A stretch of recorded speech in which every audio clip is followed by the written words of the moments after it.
성경 인물 이야기가 오늘로 100번째입니다. 우리가 매주가 아니라 또 절기나 또 중간에 다른 사안이 있으면 다른 말씀을 나누기도 했습니다만 어쨌든 100번 하면 그죠. 주 수만 해도 2년이었고 전체적으로 이것저것 따지면 한 3년 이상 우리가 성경 인물에 대해서 은혜를 나누고 있는데 그 성경의 인물들의 공통점들이 다 있죠. 그 누구도 완벽한 사람은 없고 또 하나님의 뜻대로 행하는 사람은 하나님께서 기뻐하시는 사람이고 하나님의 뜻에 반대로 가고 하나님의 뜻과 상관없이 자기 뜻대로 사는 사람은 결국은 하나님의 심판과 징계를 받을 수밖에 없다.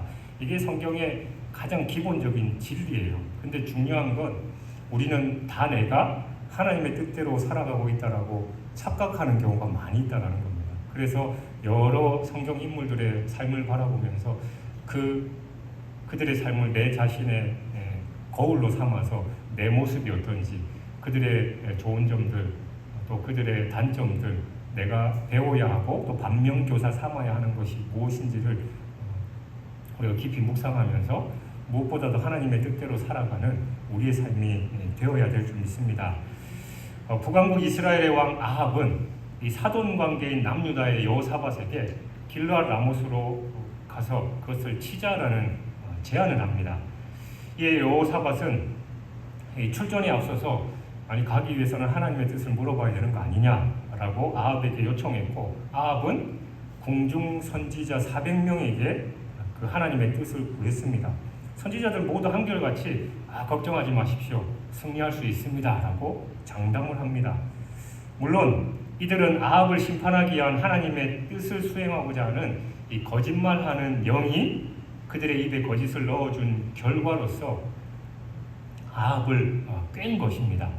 이 여호사밧은 어떤 마음이었는지 모르겠지만 신중에 신중을 기하면서 아합에게 400명 말고 또 다른 사람 없냐라고 물어봤고, 이에 아합에게 비판적이어서 아합의 미움을 받았던 미가야 선지자를 그냥 어쩔 수 없이 이 아합이 부르는 그런 장면이 바로 오늘 본문을 포함한 내용입니다. 그래서 13절을 보면 아합의 명령을 받아서 미가야를 부르러 간 사자는 미가야에게 이 바깥 분위기를 전하면서 400명 모두 왕에게 좋은 얘기 했으니까 당신도 좀 알아서 잘 하십시오라고 종용을 합니다. 그러니까 오늘날의 표현대로 하면 아합의 이 사자는 미가야에게 일종의 보도 지침을 내려준 거죠. 우리 옛날에 군사정권 시절에 어땠습니까?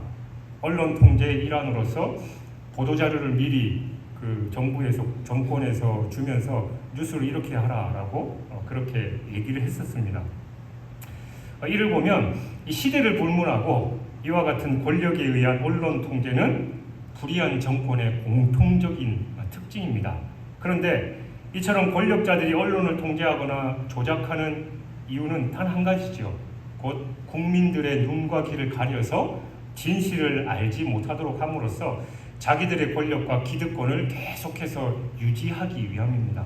근데 문제는 이러한 술수와 조작이 영적 차원에서도 그대로 이루어지고 있다는 거예요. 고린도후서 4장 3절 4절에서 사도 바울은 이렇게 지적했습니다. 공중의 권세 잡은 자인 사탄과 어둠의 세력 역시 사람들의 눈을 가려서 진리와 빛이신 하나님과 그리스도를 알지 못하도록 한다라는 거예요. 그리고 성경을 통해서 볼 수 있는 그 술수와 방법은 다양합니다. 먼저 사탄은 각종 악령들을 동원해서 사람들을 문자 그대로 보지 못하고 듣지 못하도록 또 말할 수도 없도록 그렇게 만들어 버립니다. 뿐만 아니라 사탄은 이러한 직접적인 공격 외에도 사람이나 또 기타 보이지 않는 간접적인 수단을 동원해서 사람들을 보지 못하게 하고 듣지 못하게 하는 거예요. 그러니까 르호보암의 예서 보듯이 악한 친구들이나 거짓 선지자들, 심지어는 베드로의 경우에서 볼 수 있듯이 가까운 가족이나 교인들을 통해서도 그런 일을 한다는 겁니다. 또한 우리 내부에 깊숙하게 자리 잡고 있는 이 죄의 성향을 부추김으로써 진리에 대해서 듣지도 못하고 또 보지도 못하도록 만들어 버린다는 거예요. 그렇기에 주님께서는 사람에 의한 미혹뿐만이 아니라 씨 뿌리는 자의 비유에서 보듯이 세상의 근심, 염려, 걱정들, 또 자신의 탐욕, 술 취하고 방탕한 생활 등을 통해서 그 일들을 하지 못하도록 한다라는 걸 깨닫도록 우리를 경계하고 계신 것이죠. 근데 여러분, 오늘 이 땅을 보면 세상의 많은 사람들은 이러한 사실을 모른 채 그냥 눈에 보이는 이 권력의 통제와 또 조작에만 저항할 뿐 사탄의 수수와 관계는 너무 무지한 경우가 많습니다. 그리스도인들도 마찬가지예요. 정말 중요한 건 하나님과 천국을 보지 못하게 하는 사탄의 수책입니다. 왜냐하면 권력에 의한 통제는 길어봐야 몇 년이고 더 길면 몇십 년 갈 수도 있겠죠. 그리고 그로 인해서 잃는 것이라곤 그게 큰 것일 수도 있지만 그건 단지 이 땅에서의 것만일 뿐입니다. 그러나 하나님의 비밀, 하나님 나라의 비밀, 하나님의 뜻을 제대로 알지 못하고 그걸 깨닫지 못하면 저 영원한 것을 잃어버리게 된다라는 거예요. 그래서 우리는 세상의 권력, 부정부패에 대해서도 우리는 당연히 저항해야 하겠지만 그것보다는 이 사탄의 술책과 사탄의 간교함에 더 정신을 차리고 우리가 대항해야 한다라는 겁니다. 그리고 14절을 보면 미가야는 아합 왕이 보낸 사자의 회유와 압력 앞에서 단호한 태도로 대답합니다. 즉 어떤 일이 있어도 오직 진실만을 증거하겠다라는 거예요. 그게 바로 여호와께서 내게 말씀하시는 것 곧 그것을 내가 말하리라. 그리고 이러한 사실이야말로 거짓 선지자들과 진정한 하나님의 선지자를 구분하는 가장 중요한 척도지요. 하나님의 뜻을 바로 전하는 자는 당연히 진실한 바른 선지자일 것이고 하나님의 뜻이 아니라 자기 생각과 사탄의 뜻을 전하는 것 거짓 선지자입니다.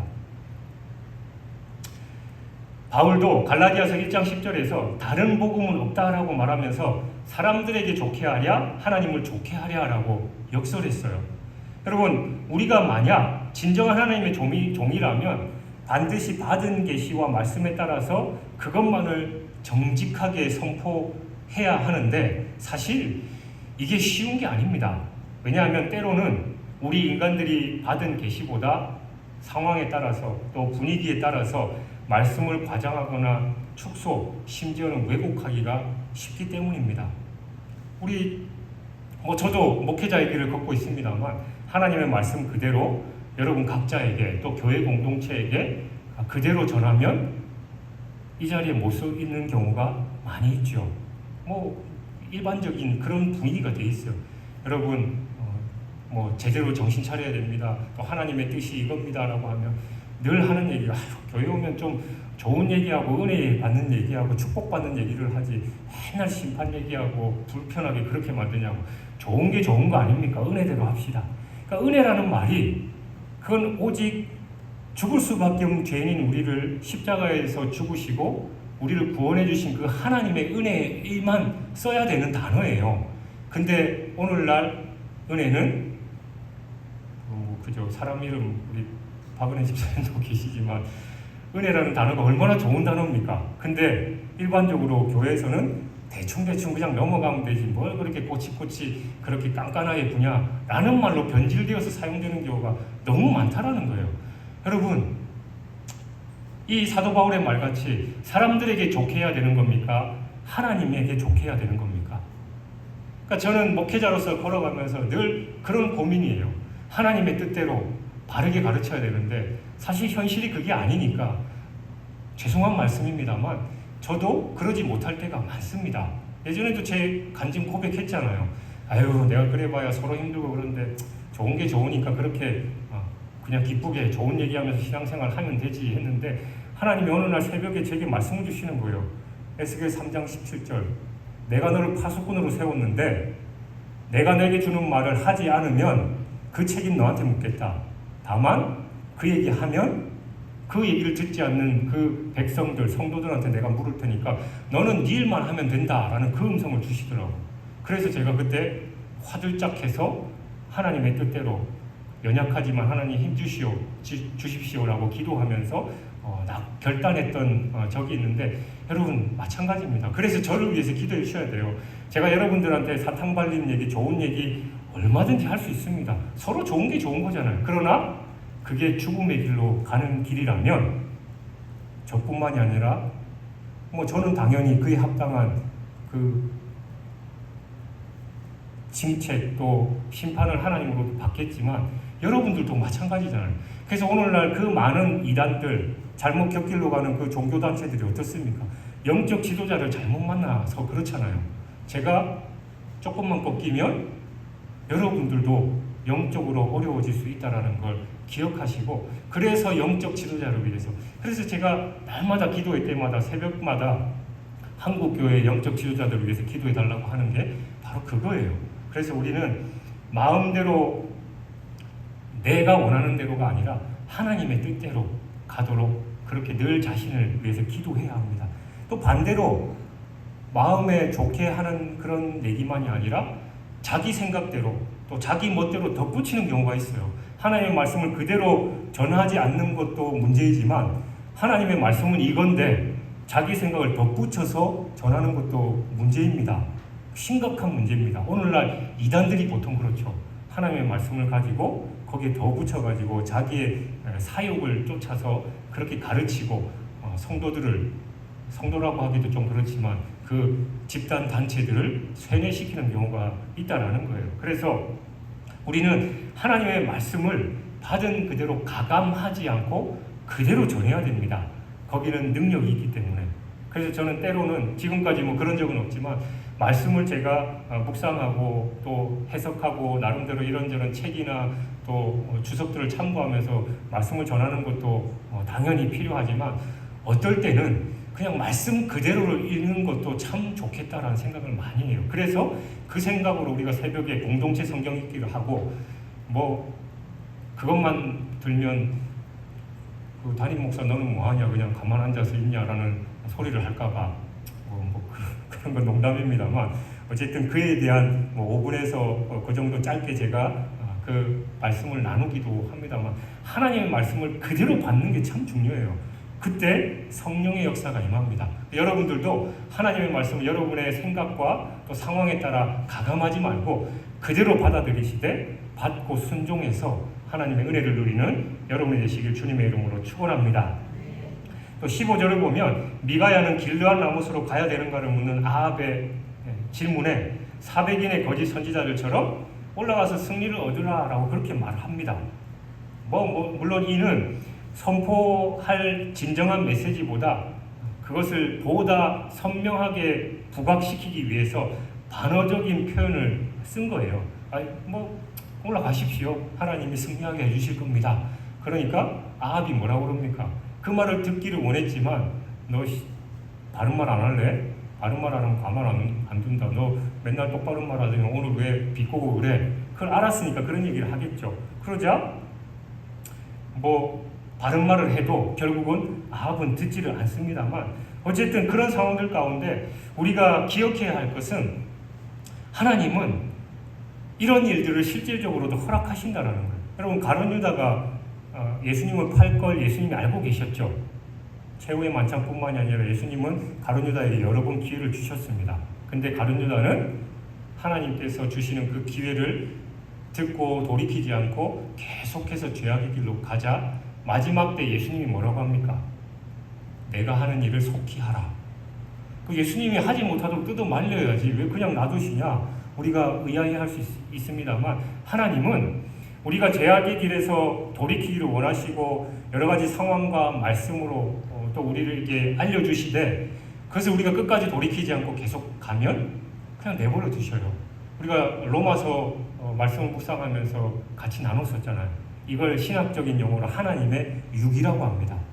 여러분들 자녀들이 말 안 듣고 막 땡깡 부리고 하면 여러분들 나무라고 때로는 매로 들 때도 있는데 끝까지 말 안 들으면 어떻게 해요? 에이씨 네 마음대로 해 그러죠. 그러면 그 뜻이 뭡니까? 진짜 네 마음대로 해가지고 네가 잘못되고 그렇게 돼야 돼라는 그런 마음이 있어요? 그런 마음이 있으셔요?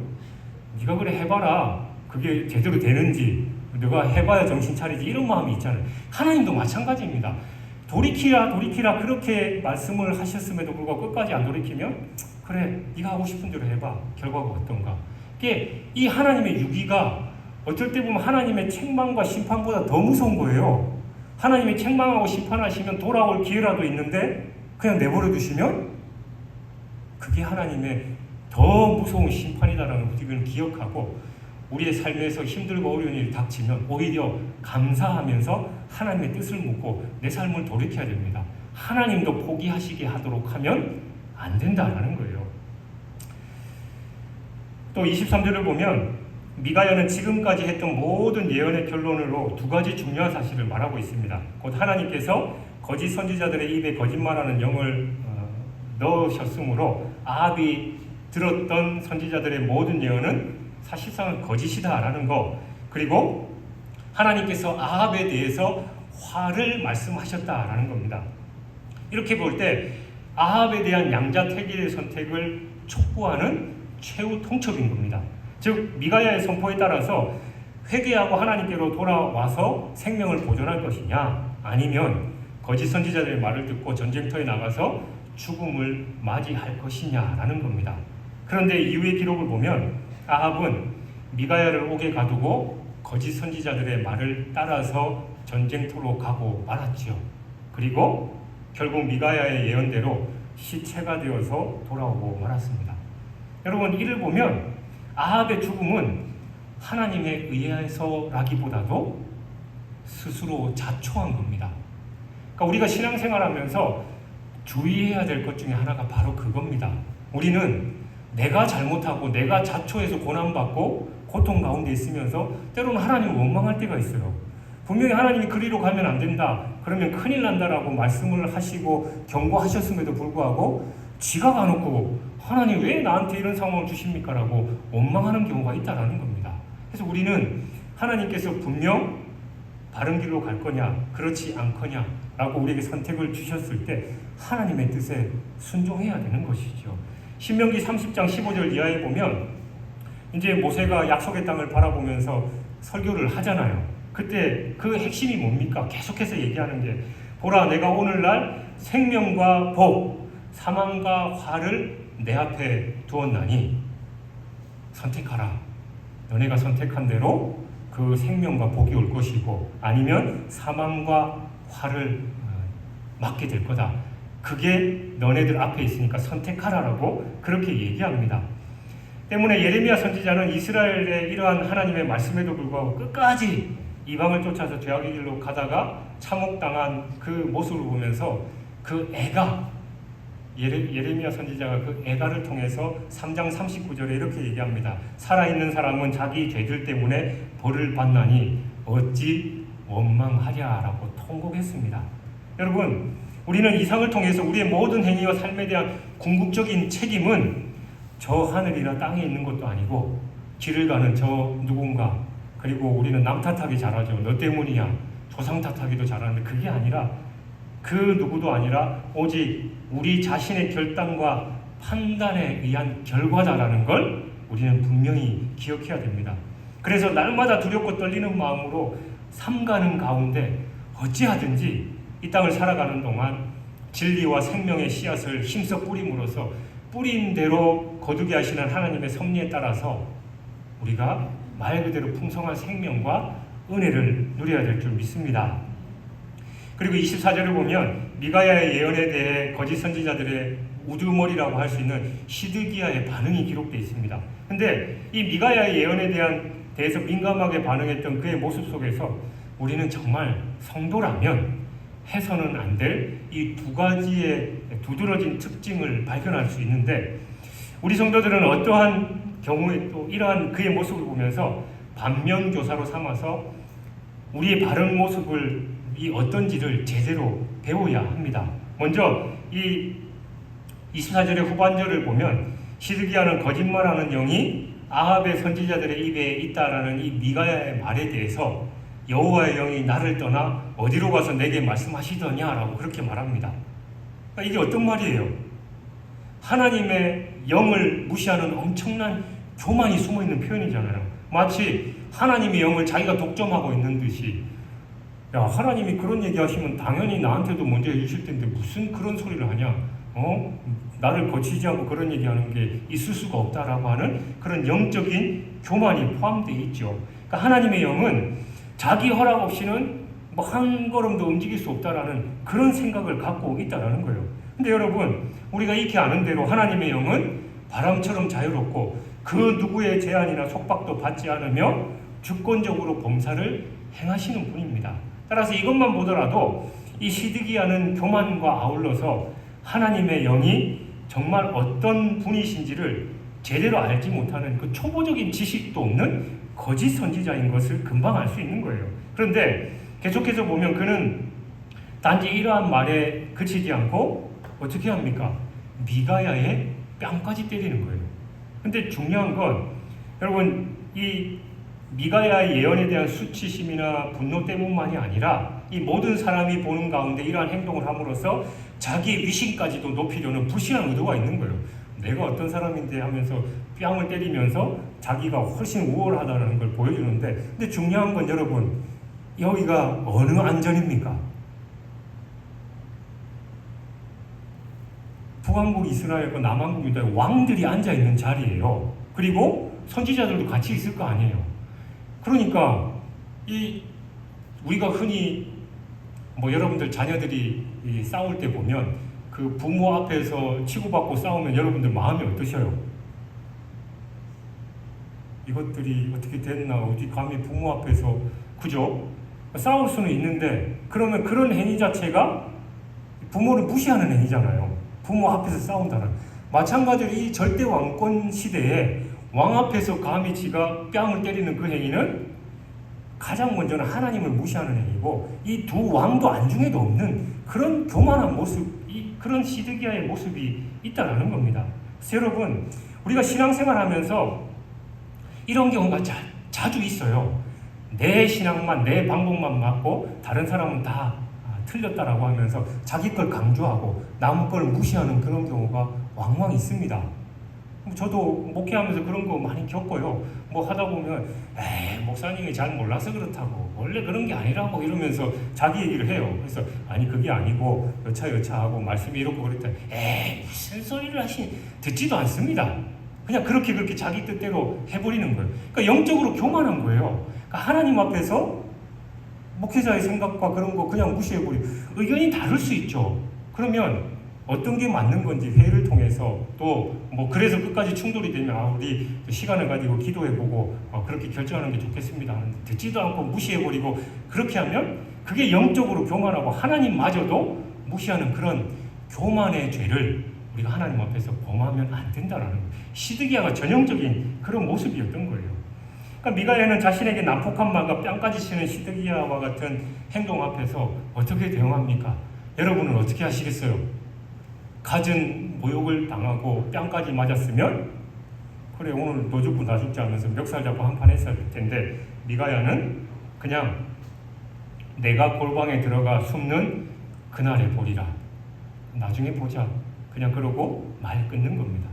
여러분, 이렇게 막무가내 시드기야와 같은 사람에게 멱살 잡고 같이 싸우면 남는 게 있을까요? 더 추한 꼴밖에 볼 수 없어요. 그러니까 미가야는 그래 하나님께서 다 알아서 하시고 하나님의 뜻이 이루어질 거다, 그런 확신이 있었기 때문에 그냥 말아버리는 겁니다. 그러니까 성경에 그런 게 참 많잖아요. 사도 바울도 로마서 12장 19절 20절에 성도들을 향해서 원수를 갚지 말고 온유함으로 원수를 대하라라고 그렇게 얘기하고 있고, 예수님도 산상순 그 유명한 마태복음 5장 44절에서 뭐라고 합니까? 원수를 사랑하고 박해하는 자를 위해서 기도해라. 사실 그게 말처럼 잘 안 됩니다. 근데 우리가 지난 정교회 수련회 때도 은혜를 받았지만, 그러니까 선포하는 거예요. 용서할 수 없는 그 인간도 그래 나는 용서한다, 사랑한다, 그렇게 해버리면 그 사람을 위해서가 아니라 나를 위해서 그렇게 해야 되는 겁니다. 저도 목회를 하면서 몇 번 그런 일을 겪었는데, 교회 와보면 그냥 얼굴만 봐도 은혜가 떨어지고 교회 오기 싫고 막 그런 사람들이 몇 번 있었어요. 미치는 거예요. 하나님, 분명히 예배하고 예물 드리기 전에 불화한 자가 있으면 가서 화해하고 와서 예물을 들고 예배를 드리려 했는데 하나님 저 목사인데 미치겠습니다. 근데 내가 뭘 잘못했어요? 나는 아무것도 안 했는데 지 혼자 저러고 그러는데 나는 어떡하라고 그럽니까? 잘못한 것도 없는데 가서 미안하다고 할까요? 그러니까 이게 용납이 안 되는 거예요. 그러니까 늘 마음이 괴롭고 힘들고 그랬는데 어느 날 하나님이 그런 마음을 주시는 거예요. 야, 네가 그토록 열받는 저 인간은 아무 생각 없어. 쟤는 두 다리 편안하게 뻗고 자. 너는 왜 그렇게 힘들어하냐? 그냥 너를 위해서, 네 정신 건강을 위해서, 네 신앙을 위해서 용서해버려. 그런 마음을 주시더라고요. 그때부터 그냥 내 마음으로 그래 용서한다. 그래 나는 저 사람을 사랑해야 돼 라고 그냥 선포해버리니까 말 그대로 내 마음이 편안해졌다라는 거예요. 그러니까 이 미가야가 그 진리를 알았던 거죠. 근데 여러분 세상 사람들처럼 이에는 눈, 눈에는 눈, 이에는 이, 눈에는 눈 이런 식으로 대하면 속 시원하고 편안할 것 같지만 여러분 경험해보셨잖아요. 성질대로 확 했을 때 오히려 더 큰 고통과 아픔이 있었다라는 거. 그러니까 우리는 그걸 생각하면서 하나님께 맡기는 겁니다.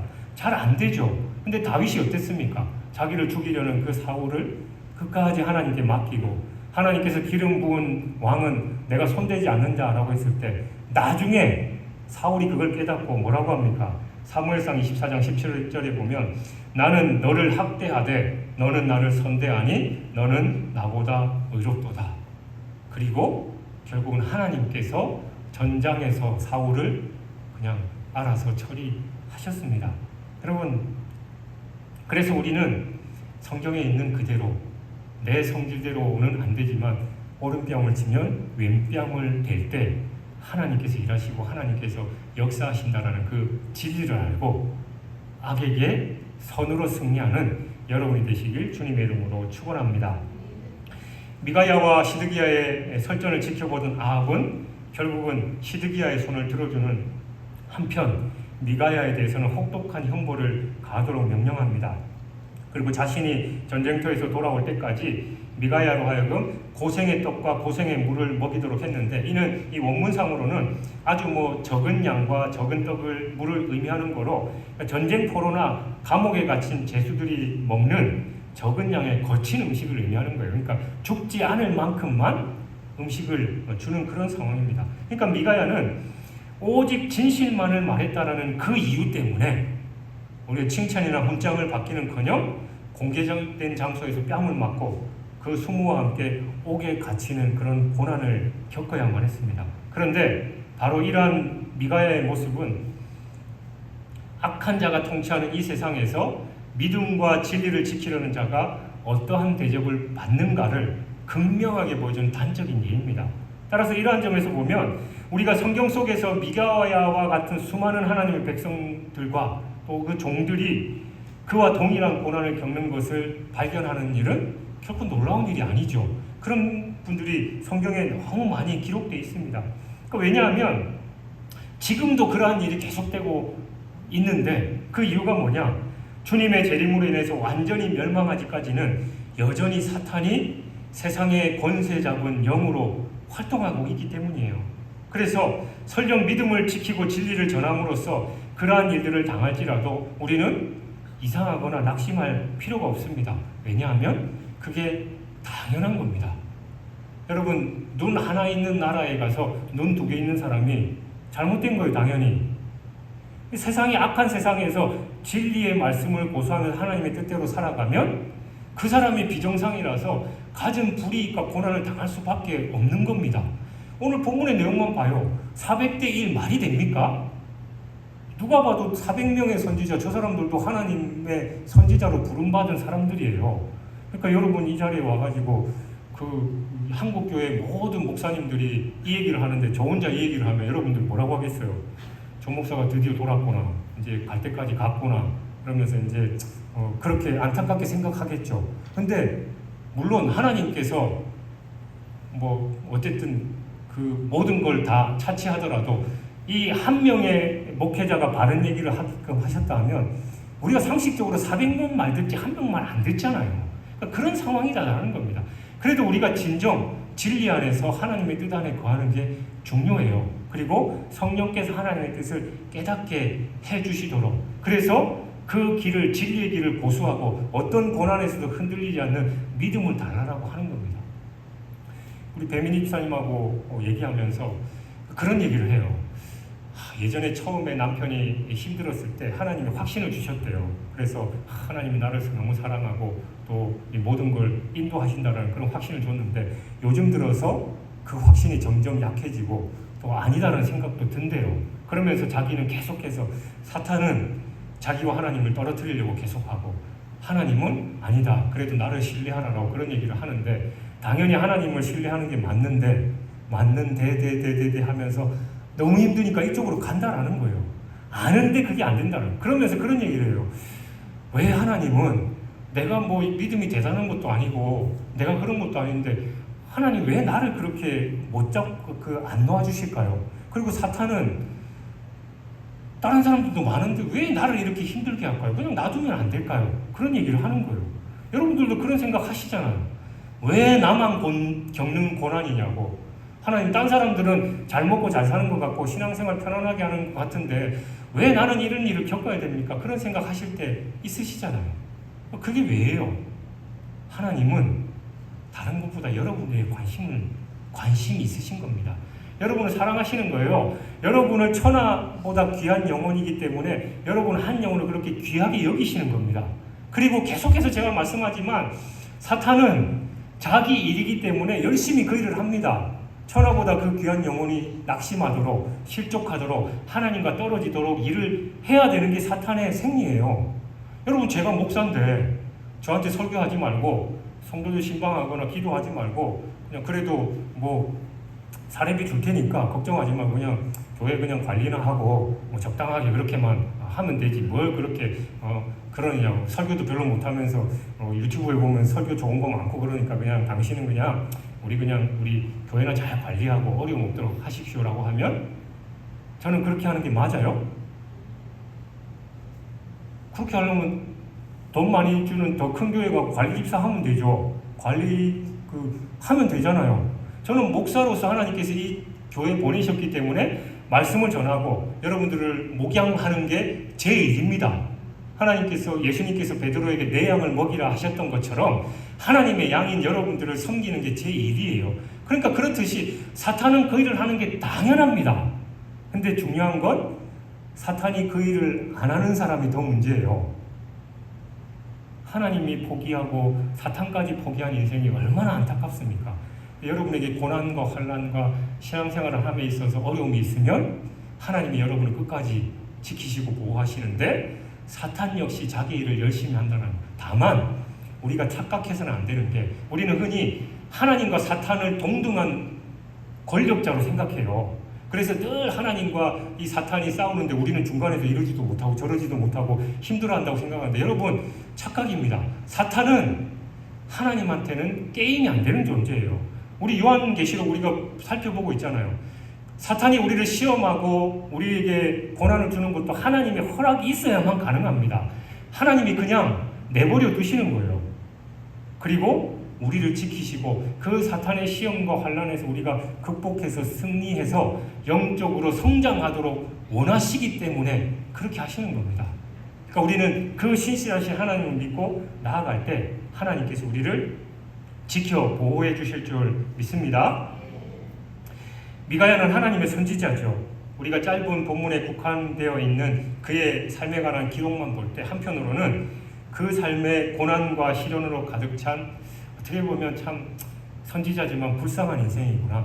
우리 목회자들도 마찬가지잖아요. 여러분이 보기에 그 나름대로 고난과 힘든 게 있었지만 승승장구하고 또 그런 목회자가 있는 반면에 너무 힘들고 고난 가운데 늘 고통 가운데 거하는 그런 목회자들도 있어요. 그럴 때 다 같은 목회자인데 참 안타깝다, 얼마나 힘들까, 이런 안타까운 마음이 있겠죠.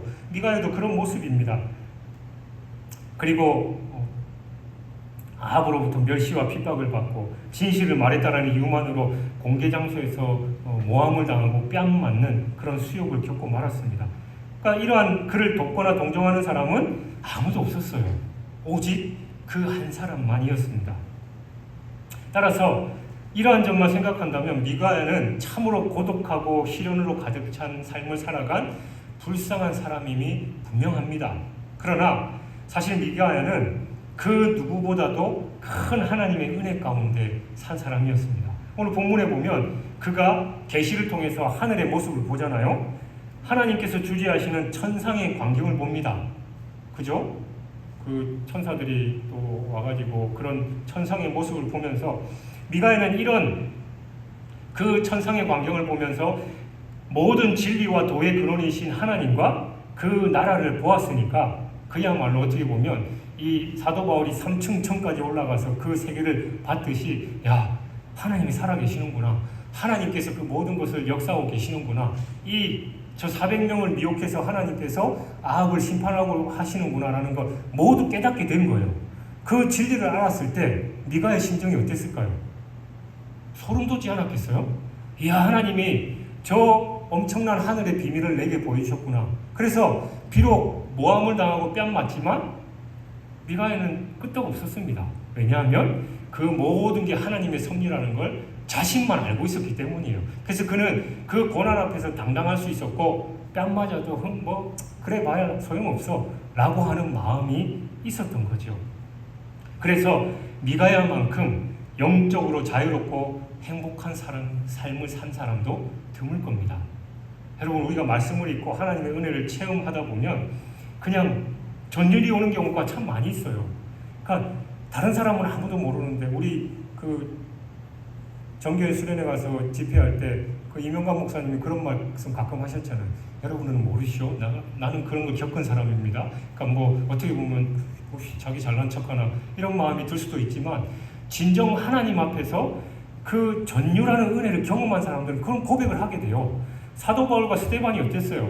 스데반은 돌 맞아 죽으면서 저 천국에서 예수님이 돌 맞아 죽는 그 스데반을 맞이하시기 위해서 일어나서 보좌에 선 모습을 봤다라는 거예요.